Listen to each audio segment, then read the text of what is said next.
All right, let's dive right into this explainer. Today, we're looking at a fundamentally new breed of cybersecurity threat and an equally groundbreaking framework designed to stop it.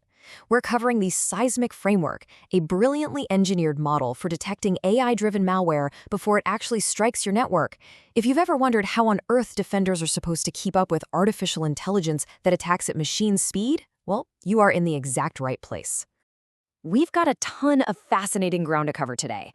We'll start with when malware thinks, then explore the earthquake analogy, move into detecting the P phase, look at reversible defense responses, and finish up with proving the lead time. Let's get into it.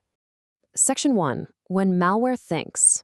We really need to start at the root of the problem here. What actually happens when malware stops executing fixed scripts and starts, well, making its own decisions? We're talking about autonomous network propagators, or ANPs. And guys, notice the massive shift in capability here. This is not your traditional malware that just blindly hammers away at a list of passwords. No, this is a system wired to an AI model that actively observes its environment, reasons about what it's seeing, and adapts its attack path instantly. It's choosing its own targets. It completely compresses the reaction window, literally leaving human blue teams in the dust. So that brings us to a pretty terrifying question.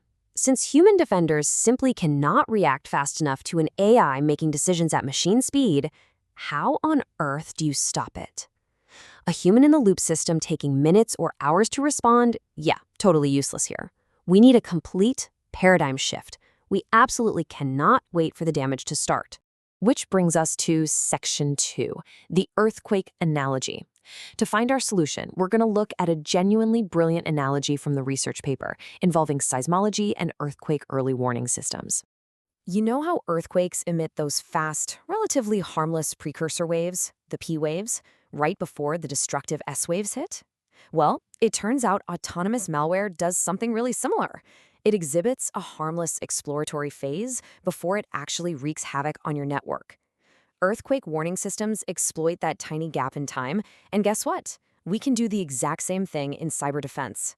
So the crucial takeaway here is that the malware must learn the environment in the P phase before it can spend that knowledge to do damage in the S phase. Think about it. An AI dropped into a brand new network doesn't magically know where your crown jewels are. It has to poke around. It has to enumerate, probe, authenticate, and traverse. That's the P phase. The S phase, that's the exfiltration, the disruption, the actual attack. And that brings us to the core vulnerability of AI malware. As the paper perfectly puts it, learning leaves traces. Unless this AI malware somehow already possesses a perfect out-of-band map of your entire system, it is absolutely forced to explore. It has to ask questions of the network. And the beautiful thing is that exploration is completely visible to us if we know how to listen for it. Moving on to Section 3, detecting the P phase. So how do we actually spot this precursor and turn it into a real, measurable detection strategy? I absolutely love this phrase from the paper. Autonomy has a thermodynamic signature. It just perfectly captures the mechanics of the problem. Autonomous exploration inevitably expands its footprint. As the AI pokes around, it generates a detectable energy, or entropy, right there in the network. It branches out, it touches things, and that expansion is mathematically measurable. Now, don't worry, we don't need to get bogged down in complex math formulas here. We really just need to look for 3 distinct footprints. First up is breadth, or entropy. Basically, is an identity suddenly touching a wide variety of new systems? Second is value capture, or weighted reach. Is it touching highly privileged admin accounts? And third is shape divergence. Does this behavior just look fundamentally different from your normal everyday automated scripts? And this right here brilliantly illustrates exactly why we need all 3 metrics working together. An AI might try to be super stealthy, acting surgically. It might barely move at all, which means that breath alarm won't even twitch. But if its 1 or 2 calculated moves touch a high-value admin account, boom, the value capture metric exposes it immediately. It's basically a tripwire the AI cannot avoid without giving up its main goal. Okay, but detecting that precursor wave is really only half the battle. So we see the P wave, we know the AI is exploring, now what? Figuring out how to respond without accidentally nuking our own legitimate business operations is the next genius step in this framework. That takes us to Section 4, reversible defense responses.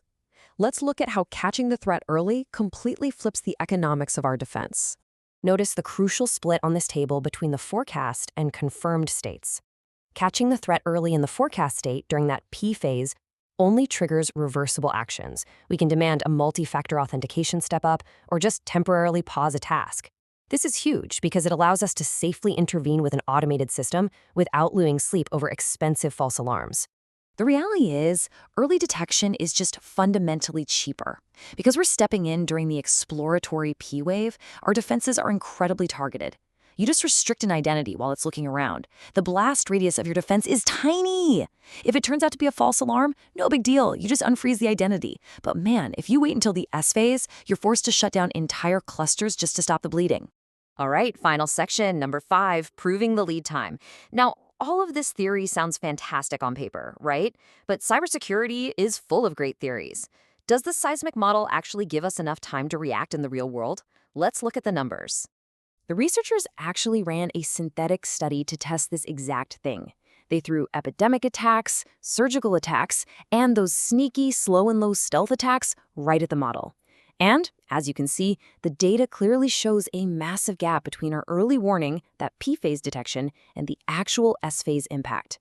The warning always hits first. Specifically, the model bought defenders a median of 4 to 5 windows of pure lead time to stop the malware before it even attempted to drop its payload. Let me put that into perspective for you. In the world of machine speed attacks, a 4 to 5 window lead time isn't just a slight advantage. It is an absolute eternity. It's literally the difference between a total system compromise and a complete non-event. And circling back to our 3 detection metrics from earlier, this ablation study proves exactly why we need the whole package. The researchers essentially turned off parts of the detector to see what would happen. When they looked only at breadth or entropy, the system completely missed every single surgical attack, literally 0% detection. But when they used the full vector, including that absolute game changer, the value capture metric, it caught 97% of them. That is huge.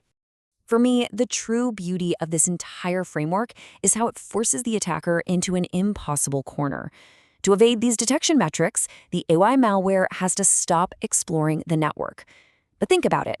If it stops exploring, it can't adapt. It loses the very intelligence that makes it so dangerous in the first place, and effectively downgrades itself into a rigid, basic script that traditional defenses can catch in their sleep. So to wrap up this explainer, let's quickly review what we've learned today. Yes, we are facing threats that completely outpace human response. But we now have a highly structured way to outsmart them by treating them almost like natural disasters. We detect the learning phase, trigger safe and reversible automated defenses, and buy ourselves the actionable lead time we absolutely need to secure the network.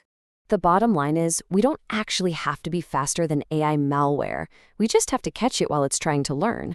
The attacker's greatest advantage is their adaptability, but that requires exploration, and exploration always leaves traces.